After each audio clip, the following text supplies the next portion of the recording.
Yes, this is the market we're talking about, the new Negro family. Their name is Wells or Wilson, Smith or Brown or Alexander or Breen. They live in Chicago, in Atlanta or New York, in Detroit, St. Louis. Hold on a second.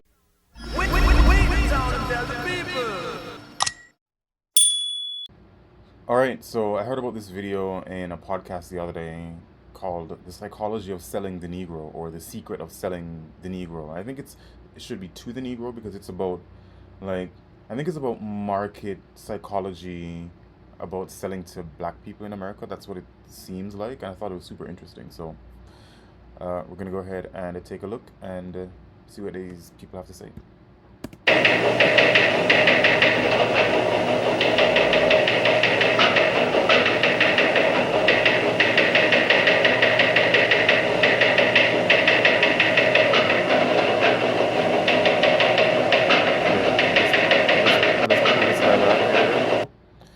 The average Negro wage earner today gets 4 times more money than a few years ago, the Secretary of Commerce of the United States said today. His income has increased more rapidly than the income of all other Americans. The Commerce Secretary said, we pointed out, the family income of the Negro is today at a record high. Okay, interesting.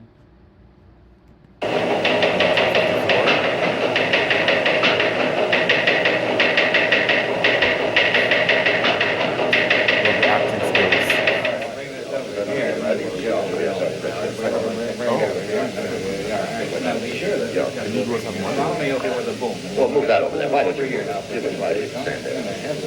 got the level on that, Joe? Hey, how's this video coming through? All right, the light's on enough. Don't forget to dolly in close. All right, be sure and stay clear of number 2 camera, and all set.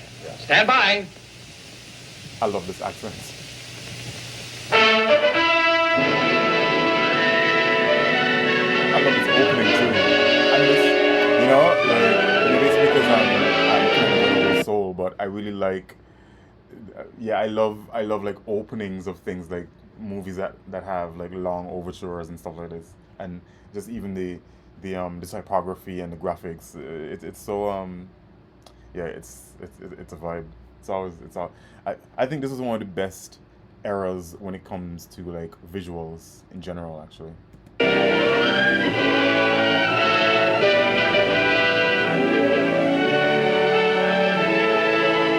Yo, this is like a whole orchestra. Like this is like a whole thing.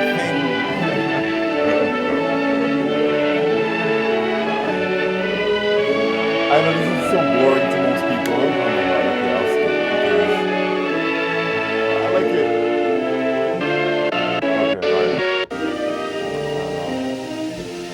Hello, I'm Bob Trout. Hello. I've got a story here that I think is big, really big, because it's bound to have a terrific impact on business. I'm talking about a new market, a big new market, millions upon millions of new prospects with $15 billion to spend. That's right, I said 15 billion. That's a lot of money, isn't it? The surprising thing is that it's a fresh market, still full of opportunities. It grew up so fast, got so big in a hurry, that few of us realize its scope. Now, these days, nobody's likely to pass up chances to sell. And yet right here in our own front yard, there's a neglected market. There's money waiting to be spent.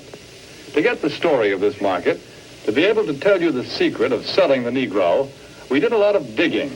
We talked to leading businessmen, to customers, and to salesmen. We went to Washington, D.C. We set up cameras and other key points around the nation. And out of this all, there emerged a story, the story of a new market.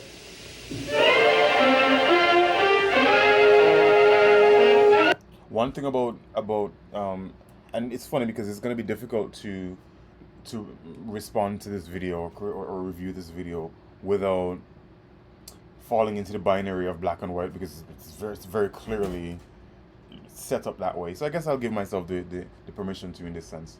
But what I'll say about white people, and I mean, I know this is a generalization, but by the way, I hate when people like say, oh, that's a generalization. Yeah, like most things are generalizations, right? Anyway.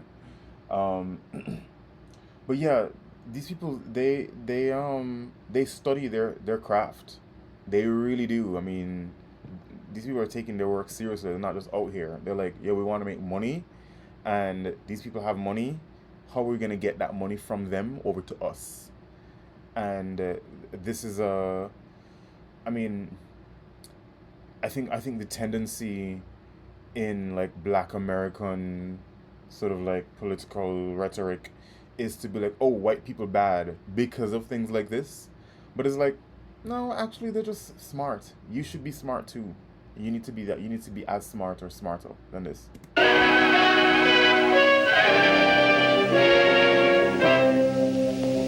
Yes, this is the market we're talking about, the new Negro family. Their name is Wells or Wilson, Smith or Brown or Alexander or Breen. They live in Chicago, in Atlanta or New York, in Detroit, St. Louis. Hold on a second. They live in Chicago. This is the market we're talking about. Yo, this is a meme. So funny. This is so funny. Yes, this is the market we're talking about, the new Negro family. Their name is Wells or Wilson, Smith or Brown or Alexander or Breen. They live in Chicago, in Atlanta or New York, in Detroit, St. Louis, Los Angeles, any one of 1,000 cities and towns. All over the country, families such as this are enjoying new prosperity. They have new interests, new standards of living, a buying power they've never enjoyed before. There are good prospects for practically all types of goods and services. All too often, though, they're overlooked prospects. Why? Because of some good, valid reason? No. They're overlooked because of mistaken ideas, because of out-of-date ideas about how the Negro lives and how he buys. The truth... This is so funny. This is so funny because... Okay, let's see how dated this is. Let's see how they... Yo, this is so surreal to watch. The truth of the matter is that the Negro lives pretty much the same as other folks. He buys pretty much the same way too. But just the same, a lot of old doubts and opinions keep cropping up over and over again. I don't like to do business with Negroes. They're drifters. You can't keep track of them. Yes, although a lot of people think that way, the truth is that 1 out of every 3 Negro families living in cities today owns its own home. That figure comes directly from the United States Bureau of Census. Maybe so, but Negroes are poor credit risks. Not more of a credit risk than any other group. Actually, the Negro home buyer meets his payments faithfully, often more faithfully than other race groups in the same economic level. That's the information we got from people who ought to know, the National Association of Real Estate Boards. Well, I don't know if that... maybe, but I've always heard that Negroes buy shoddy, poor quality merchandise. No, it's just the other way around. Yo, according to leading I love the voice. researchers, in proportion to population and income, Negroes buy more quality products than any other comparable United States group. You see, there are a lot of confused notions about the Negro customer. But when you dig right down and find out about them, they just don't hold water. Negroes own homes. They meet their payments faithfully. They buy good brands of merchandise. So why let a lot of old-fashioned ideas hurt profits? Take a look at the real facts. Here in Washington, D.C., the nation's capital, some amazing facts and figures about this new market have been uncovered. For a first-hand report, we would like to take you directly to the United States Department of Commerce to hear this story from the Secretary of Commerce himself. Here is the Honorable Sinclair Weeks, the Secretary of Commerce of the United States. In the Department of Commerce, we are constantly alert to trends that mean a healthier national economy, better business for the nation as a whole. Recently, we have been interested in a rising young market, one that represents a huge potential for goods and services. I'm referring to the new Negro market. The tremendous buying power of this group is backed, of course, by an increased earning power. The average Negro family's income is at a record high. In fact, since 1939, it has increased more than the average income of all other Americans. Just take a look at a few figures. Why? An official Department of Commerce report shows that at least 1/3 of the Negroes living in cities earn from $2,000 to $5,000 a year. Today, the average Negro wage earner brings home a paycheck 4 times larger than the one he collected in 1939. As a whole, the Negro market has a total income of about $15 billion every year. But why is that And market after growing taxes, faster Negro than families anyone else? still have many billions of dollars to spend. Here is a buying power that cannot help but have a tremendous effect on our national economy and on business prosperity in general. When these dollars are spent for a wide range of goods, services, and employment, business everywhere is bound to feel the impact. Business everywhere. This new buying power has resulted in a class Negro market, a profitable, above-average income group of consumers. For example, the nation's largest newspaper and magazine research organization, Daniel Starch and staff, reports these significant figures. More than 51% of the readers of Ebony magazine have a record player in their homes. Almost 64% own a television set. And almost 78% enjoy the convenience of an electric refrigerator. It is also a fact, and this is from the magazine The Food Field Reporter, that Negroes spend almost $3 billion a year for food alone. Per capita, they buy more cosmetics, drugs, and toiletries than anyone else in the country. And their children are better educated, too, because since 1930, enrollment in Negro colleges is up 2,500%. But really, to recognize the importance... This is fascinating. I've actually heard this before. I mean, only recently, since I've started looking into like Thomas Sowell, he talks a lot about how in the 40s and 50s, black people in America were doing much better than obviously before, and in some cases he does talk about them surpassing other demographics. Like, I mean, education is not surprising, I guess. I mean, it's very interesting how carefully this stuff is being studied. I don't quite know what to make of it all just yet, but it is fascinating that they've been, when I say they, I mean, I guess the government or sociologists, marketers, economists have been studying this in such detail for such a long time.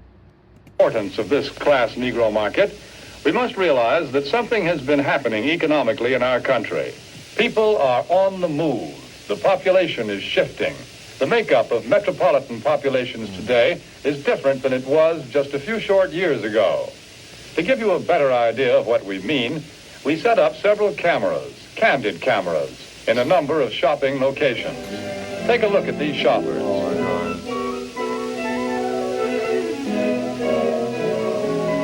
Notice what a large proportion of them are Negro. What's the reason? It's simply this. Negro families are moving into the cities where there are more job opportunities. Here they find occupations with more prestige and security, jobs that pay more money.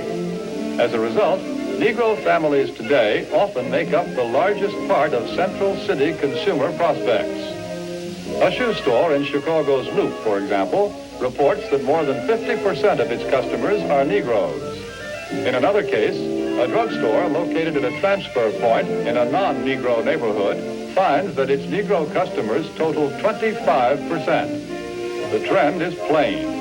The new Negro families today are moving into more populated areas, to the cities, where there are more stores, more buying opportunities. Since 1940, in San Francisco alone, the Negro market has increased by 89%. In Chicago, by 81%. Houston, Texas, 45%. Philadelphia, 50%. The impact of this new buying force is so tremendous that actually in 14 major United States markets, a product cannot be number one without Negro support. A product must have the backing of this big new buying power to to be a leader in the field. What do you have to sell? Chewing gum or cars? Toothpaste or transportation? Whatever it is, here are millions of prospects. And these prospects are everywhere. Bro, this is wild. This guy's literally saying that black people are the culture. And this is, I mean, I've heard people say this before, but I've always just sort of thought it was kind of anecdotal. I mean, certainly when it comes to music, I think that's obvious. Like music, sports, I think that's also obvious. Maybe to a large degree, entertainment, fashion, for sure. Yeah. Actually, I mean, the more you think about it, it's true. Black people really do push the culture, and therefore push the sort of buying power. I think it's really interesting to think about Black America as a buying power, right? And it's not like I haven't heard this before. It's just I'm realizing now that, one, it's not a new idea, right? Like Dr. Umar and these people are not the first people to talk about black people having a buying power. And two, what I find fascinating is these economists are able to assimilate this perspective far more effectively, it seems, than most black people even today. Like I said, yes, I've encountered this idea of people saying black people are the culture, but the consciousness, the collective consciousness that thinks of black culture as a buying power, as like a unit of value in itself, meaning it's not just a marginalized group, it's not just a history, it's not just a heritage, it's not just a story or whatever. It's an actual buying block. It's a block of economic power and exchange. And it's the guy literally just said, if you want a market to be successful, you need the backing of black people. And it's fascinating, but it's also scary, because now I'm waiting for the other shoe to drop. I'm like, well, okay, no, what have you taken this information and done with it, sir? Customers can no longer be pigeonholed. They cannot be classified as prospects who trade only in certain stores, certain neighborhoods. Today, Negroes shop downtown. They shop in supermarkets. They shop in small neighborhood stores. They'll buy from anyone who wants to sell to them. But we all know that before you can sell to customers, you've got to get to know them. You must understand something about them. What do the Negro customers buy? Tell me what you understand. Why do they buy? How do you sell to them? Let's find out. Let's hear the opinion of men who have spent a lifetime studying the buying habits of customers the world over. Here is what sales psychologists have to say about selling to the Negro. The secret of selling to the Negro is expressed in one word. That word is recognition. Now, there's nothing unusual about that. People want to be recognized. They need recognition. That's basic in all of us. But perhaps because he's had so little of it, the Negro needs even more. He needs to feel important and appreciated. Even more. This need is a very real and important one. Fascinating. It shows up even in many of the Negro's shopping habits.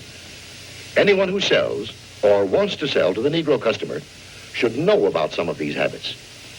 3 habits in particular play a big part in every sales transaction. To begin with, most Negroes buy by brand. They ask for products by name. They're quick to turn down off brands. Do you wonder why? Well, listen to what this customer is thinking. That last hat I bought just didn't hold up at all. You see, for a long time, the Negro has been sold a lot of shoddy, second-class merchandise. So now he asks for name brands in order to make sure he gets his money's worth. Buying by brand, that's the first important Negro buying habit. Now for the second. The Negro buys good quality merchandise. Symbols of quality and prestige are very important to the Negro customer. This woman, for example, is buying fine crystalware, but she is also buying the admiration and approval of her friends and relatives. Listen to her thoughts. My, isn't it beautiful? I can hardly wait to show it to Sally and Joan. It's a well-known fact that many Negro customers are influenced by the opinions of others. What their friends may think of a certain item often decides whether or not the sale is made. So remember, the Negro buys quality merchandise. That's interesting. I mean, this is. No, by the way, I probably should have given some sort of a trigger warning before this, right? So I guess trigger warning or whatever if you're sensitive. I don't know how you've watched this far anyway, but this is interesting because I mean it's uncomfortable to hear, right? Coming from a black culture, obviously, but I don't know that he's necessarily wrong. Actually, black culture is a little bit more communal, right? So he's saying that black people tend to buy for the approval of other people around them. Like, they think more about what other people think. And I mean, coming from a small Caribbean island, I can tell you that that's absolutely true. Like, we have a very sort of communal culture. Everybody sort of knows what everybody's doing. Everybody's sort of aware. It's very normal for us to sit around and talk about other people and what other people are doing. The barber shop is a place for that. The beauty salon type of thing. It's this, ooh, look at what that person is wearing. Look at what they have.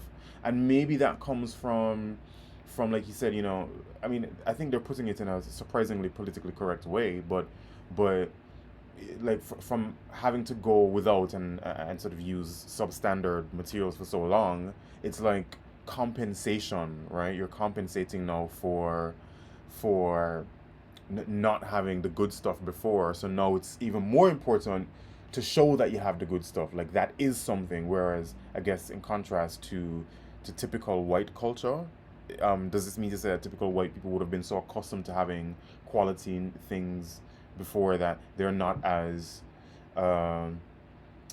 easily influenced by brand? I mean, he's right that black people we are obsessed by brand. Brand is a thing in black culture. It really, really is a thing. Brand names, right? Which is not to say that white people don't care about brand either, but what he said earlier, that in black culture is more enthusiastic about those types of things than other people. I mean, it's a virtue in a way, but it's also, I mean, I guess the idea is not to really form a judgment about it, whether it's good or bad. It is just a thing. The second important point. And here's the third thing to remember. That's the second important point. And here's the third thing to remember when selling to a Negro customer. When he specifically asks for one thing, don't try to sell him something else.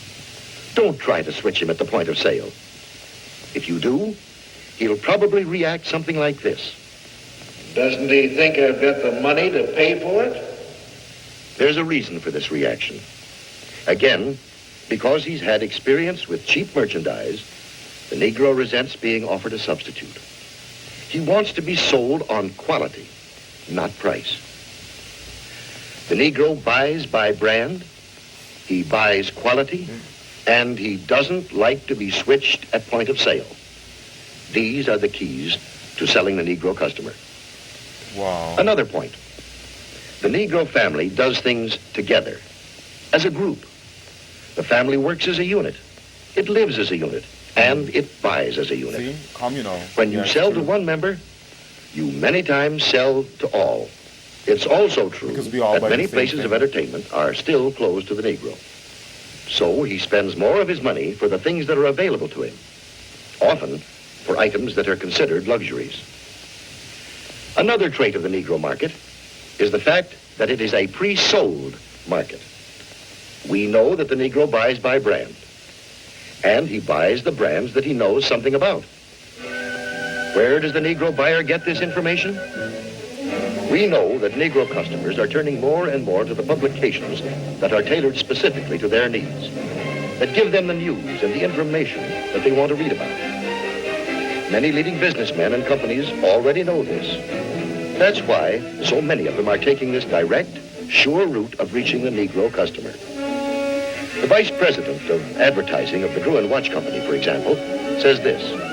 In many important cities throughout the United States, Negroes are important customers of the credit jeweler. Therefore, it seemed that Ebony magazine would be a very important advertising medium for us. We would say it was very well received, and from our viewpoint, a very successful campaign. From the Remington Rand Company comes this statement. Our records show that advertising in Ebony has been effective in many ways. As all good advertising should, it has built a terrific amount of goodwill and has brought a volume of sales and sales inquiries. A representative of the Alaga Syrup Company makes this statement. Because of Alaga's regard for the influence of Ebony in the Negro market, advertising space was doubled. Alaga's long experience in selling to Negroes now takes the most direct route to its best customers, reaching Ebony's 2.5 million audience in every issue. And here are the statements of still other business leaders. Yes, many business leaders are discovering the most direct and most efficient way of reaching the new Negro market. Look here at the results of the same advertisement in two different publications, Ebony and another general magazine. There's one line that's really you can short, see and that another line that's really proportionately long. more men and women read the ad in Ebony than the one in the other magazine. And they did a better job of remembering it, too. A greater percentage of readers noted, associated, and remembered the ad in Ebony. But now, wait a minute. If the Negro market is so big and easy to reach, why aren't more companies going out after it? Well, often because of the feeling that there's something entirely different, unusual about selling to the Negro. But is it really so different? What do salesmen say? The successful salesmen who do a good job of selling in Negro communities. How do you go about getting the order? How do I get the order? Well, to tell you the truth, I don't do anything. Anything different, that is. I've been calling on these accounts long enough to know that the Negro just wants to be treated like everybody else. No matter who you're calling on, a little friendliness and courtesy help a lot. But naturally, anybody resents being patronized or talked down to. So I usually call a man Mr. Like Brown, Mr. Smith, like everybody else? Mr. whatever his name is, until he tells me to call him by his first name. And of course, I always stick to business. Oh, you call him by his first name and not boy? That's so evolved. I stay away from talk about race or religion or politics. That goes for talk about Negro celebrities, too. You know, this business about what good prize fighters and singers the Negroes are. Who cares? When a guy's in business, no matter what color his skin is, he's interested in making a living, in making money. That's uppermost in his mind. Oh, my God. I guess maybe what I'm saying is that I try to help any way I can. Sometimes with displays or ad materials, or an idea once in a while. The important thing is that if it helps push sales for the dealer, it helps push them for me, too. Handle the Negro account just like any of your others. Don't patronize. Stick to business. Get interested in the account.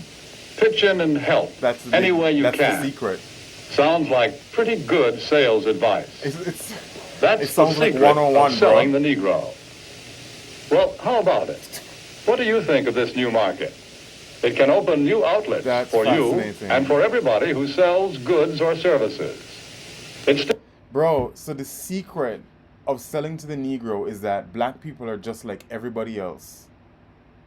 I mean, listen, okay, so let me not be too reductive about it because I did find, okay, I'm sure some of this is a little bit offensive, right? To be honest with you, I don't really know particular part of it is offensive because I find the goalpost is just moving so fast all the time. Like everything is something that wasn't offensive this morning could well be offensive by the time I finish this video. So I don't really know, outside of like the obvious things, but I found this video to be mostly very charitable. Actually, I thought it was pretty fair and sort of common sense, really. And maybe I guess the only umbrage someone could take, I guess I could see someone taking is the fact that it's so common sense, maybe a little bit offensive because it's like that's the breaking news. Oh my God, guys. Black people just want to be treated like everybody else. They're just regular people. If you be nice to them and you offer them quality products, they're going to keep buying your shit. That's kind of, that's the secret. That's, oh my God, really? Who would have thought of that, Jack? You don't say. Hey, what do you know, Joe? Okay, but it is interesting because here's the thing though, and maybe this is why, because my training is in marketing and strategic communications. So I've long since sort of gotten over this sort of jolting response that comes from market segmentation, right? That's what you do all the time. Like you sit around and you segment a market for any product that you sell, and you go, okay, these people are women, mixed of a certain age, who come from a certain economic background, who may have been trained in a certain type of thing. So most of them are probably going to be teachers, going to be then, and you sort of break it down, and yeah, you make generalizations, and maybe it's like if you're thinking about minuscule representation, yeah, you're gonna find something to be. Not all of us are teachers. How dare you say that about blah, blah, blah, blah, blah, blah. You know, it's like, okay, calm down. Like, but generally speaking, you know, so we do make these generalizations, and we segment markets a lot, and we attribute behaviors. I mean, so none of this is foreign to me. This process, and like I said, I think this process is fairly charitable. I mean, he did point out some useful information, like the fact that black community tends to be more communal. I think that is true, actually. I've encountered that myself too. I mean, we know this in marketing. I mean, we discuss this, I mean, actively in many of the rooms that I've been in, work-wise. But I've seen this just in my own personal experience when I was living in the Netherlands. I found it very interesting. Like one of the things, like talking to Dutch people, like white Dutch people, is they don't have the same connections to like family the way we do. Meaning, people would be very surprised that I would talk about like that I knew so much about my great grandfather and my great grandmother on both sides of my family, and I sort of like knew where they came from, and I knew a bit about their story and things like that. They would be like, "Oh wow, that's interesting," and I'd go, "Don't you know about your great grandparents?" And they're like, "No, we have no idea." They might, we just don't. And I'm like, they don't talk about their history and about this. They don't sort of see themselves as part of any kind of generational legacy. Like they don't really think about themselves in terms of like multiple generations and in this sort of collective way. It's just, you have one life to live, you just have to kind of just do your best in this life. And actually I found many people don't really think and talk about the afterlife. So it's like it made me realize that, oh, certainly in Caribbean black culture, or actually in Caribbean culture in general, we think and talk a lot about the past and the future, but more so about the past. Like we talk a lot about our ancestors and about our generations past. And we do have a sense of what happens after you die. Like we talk about what happens after you die. We have a belief in, we have a lot of superstitious beliefs in ghosts and Jumbi and Duppy and sort of like spirits that live on, and different types of spirits for different occasions and different forms of spirits that live in the afterlife, and we have a very, very rich culture and practice about talking about these things. But certainly in like Dutch culture, they're like, no, we don't really care. It's just we're sort of present. We're just here and now. It's just about what's happening today and tomorrow. And so there are those differences in like perceptions in cultures. So it's not wrong for these people to point out that black culture, black people, the Negro, the Negro. Oh yeah. I hope this video doesn't get like flagged or whatever, but it's not wrong for these guys to point out that like in black culture, in black American culture, there exists, or at least existed. I don't know if maybe it still is like this, but there's more of this communal sort of factor when it comes to buying, and it's not a bad thing. It's not like an insult. It's just a different type of thing, and you can probably trace this back to I mean, I don't think that everything is necessarily attributable to slavery. I don't think slavery is sort of like the one source material for all of black culture globally, right? I think black culture extends way beyond those few hundred years. So you can probably trace some of this, as far back to the continent. But yeah, man, I think it's not as shocking as I thought. The fact that black people buy more brands and sort of have this. I mean, he said that there's this craving for recognition, which everybody has, but it seems to be more so in black culture than any other. And what's interesting about that is I think I see that even today, not necessarily in terms of commerce, or not only in terms of commerce, but certainly in terms of like political response. The way that black culture, not just in America, but I mean in the Americas, in the West in general, more so in the United States of America, but everything that happens in the US sort of washes onto the Caribbean and Latin America as well. So certainly in like the West, in the Americas, black culture does have this sort of reactive, overcompensatory nature to it that is like, you can't do that to me, I'm a black person. How dare you tell a black person what to do with their body? You're policing black bodies and you're and it's like, how about like just a body in general, like any body, any person, right? What does it have to specifically be this, and very often you see people sort of insert this sort of black prefix to kind of add a superlative onto whatever it is that they're saying. You told a black person what to do with their hair.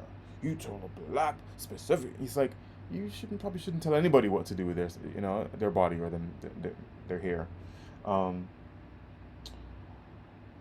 But yeah, anyway, so yeah, this is interesting stuff, and yeah, I hope y'all weren't too triggered out there. I mean, I know I can't really help people's feelings or anything like that, but put some ice on it, you'll be fine. Still possible to get in on the ground floor when this market is just beginning to grow and to expand. The facts and the figures that we see here are just a small sample of what they promise to be next year and the years after that. Yes, here are men and women with money to spend, and they spend it for exactly the same things as you and I and everyone else. These people have been watching for a long time, and I had another thought, which is, I mean, what's stopping black people from making the same study of white people, when it comes to commerce, and make things to sell specifically to white people?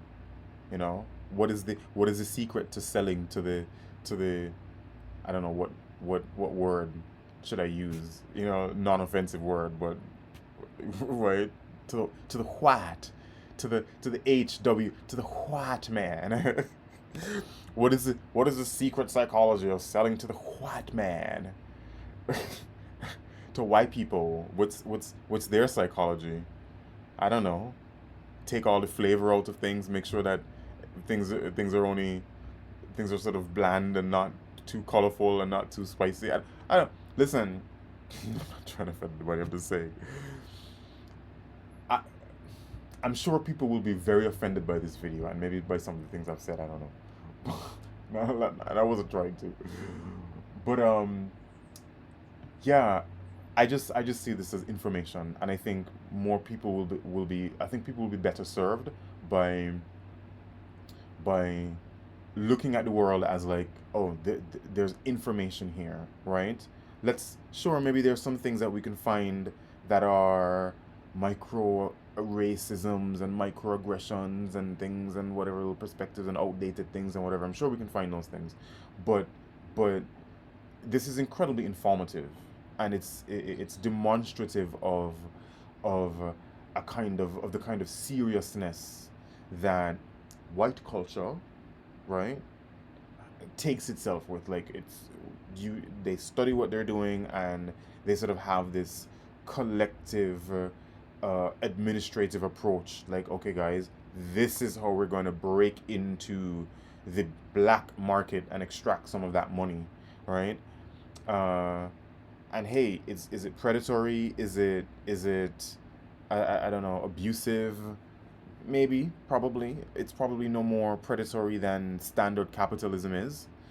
But I think capitalism is there for all, right? Like, become a capitalist too, and learn the white man and sell to the white man as well. Like, just turn it back around to them and do what you have to do, right? Do like they do. But also maybe, like, not look at things as so, figuratively speaking, black and white, right? Because what I think is interesting about this, like, great takeaway from this video is their recognition that black people are just like everybody else. Like, people are just people, really. There are distinctions in cultures, but when you get on to an individual level, there is a sort of a unifying standard by which all people are persuaded. And as long as you apply that standard, there's no reason for you to not be successful in whatever it is you're doing. Whether it's a black person, a white person, a Native American, an Indian, a Chinese, an African, whatever, Korean, it doesn't matter. Once you establish a certain level of respect and dependability, and you're offering value on money, everybody wants value on money regardless. So